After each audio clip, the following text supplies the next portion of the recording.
Après les remous politiques et les polémiques, les voici devant la justice. D'un côté, Tevaru Anui qui demande la suspension en urgence du contrat de concession de services publics récemment renouvelé. De l'autre, Secosud et EDT qui se défendent. Car il y a 15 jours, les élus ont finalement été 7 sur 8 à donner leur confiance aux concessionnaires historiques. EDT aurait offert davantage de garanties bancaires. La société concurrente et ses investisseurs locaux n'auraient apporté que des prétendues garanties selon Secosud. On n'a pas des milliards d'euros, on a simplement des francs pacifiques. On a des actionnaires qui nous soutiennent, ce sont que des actionnaires locaux.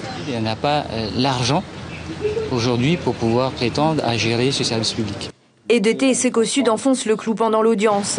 Tevaru Anui n'a pas les moyens de payer les 900 millions de droits d'entrée à Secosud, comme l'impose une loi de pays. Elle n'aurait que 450 millions, des droits d'entrée contestés par la société concurrente qui demande à la justice de casser la concession. Si au 28 février, donc au 1er mars, on n'avait pas conclu une convention, il n'y aurait plus d'électricité, ou du moins les Secosud se retrouveraient à gérer en régie la distribution de l'électricité. Pour moi, ça me fait sourire parce qu'on a quand même prolongé la concession 5 fois de suite.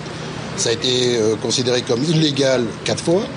Et ça n'a pas empêché les abonnés du Secosud d'avoir leur électricité tous les jours. Vive opposition aussi sur les comptes d'exploitation. Secosud annonce plus de 2 milliards de déficit si Tevaru Anui prend les rênes pendant 17 ans. Tevaru Anui conteste et affirme que ce ne sera pas du déficit mais seulement des bénéfices en moins.